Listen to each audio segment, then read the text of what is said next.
ناصریا یعنی ای ناصر. تخلص بنده هم هست، ولی این اسم رو من نذاشتم واسه خودم، مردم گذاشتن. بعد از اینکه این قطعه اجرا شد همه گفتن که ناصریا و ناصر. خیلی خوب شد، چراغا روشن شد. خیلی عالیه، مرسی. عرضم به حضورتون که ناصریا حکایت از این داره که هر کسی میخواد ناصر باشه. معنی ناصر رو میدونید که یعنی یاور، یاری رسان. کسی که میخواد ناصر باشه باید که اول خودش رو بسازه و الا نمیتونه به خودش هم کمک کنه. اول باید خودش رو شناخته باشه، در محضر عزیز حضرت حق بفهمه کیه، چیه، برای چی اومده به روی این زمین. بعد این رو بدونه که کسی که میخواد یاوری بکنه تو این عصر کار سختیه. این بد دی یا همه کس خوشی ندیده همه کس بد دیده، یعنی بد دیده ای و بد خواهی دید. منتظر خوشی نباش. اگر عشق تو حقه این رو باید بدونی که دنیا سرشار از ناحقه.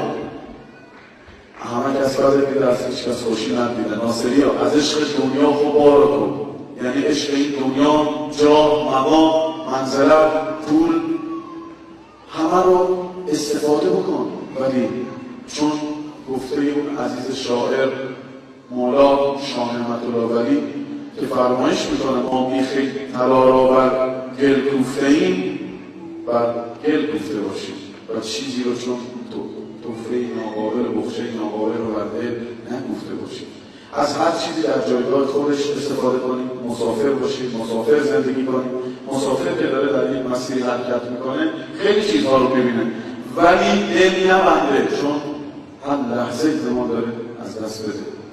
بعدش این هست که اگر روزی انسانی ناصر بود و موفق شد که حب دنیا، جاه، مقام، منزلت همه رو از دل بشوره، آرزوهای دور و دراز رو از قلبش پاک بکنه، باید به خدا توکل بکنه، سختی ها رو به جان خودش با کمال میل خریدار باشه و به خدا توکل بکنه. اون زمان خداوند لحظه هایی رو در اختیار او قرار خواهد داشت تا 4 عنصر باد، آب، خاک و آتش او رو همراهی بکنن و پیروز و موفق باشه.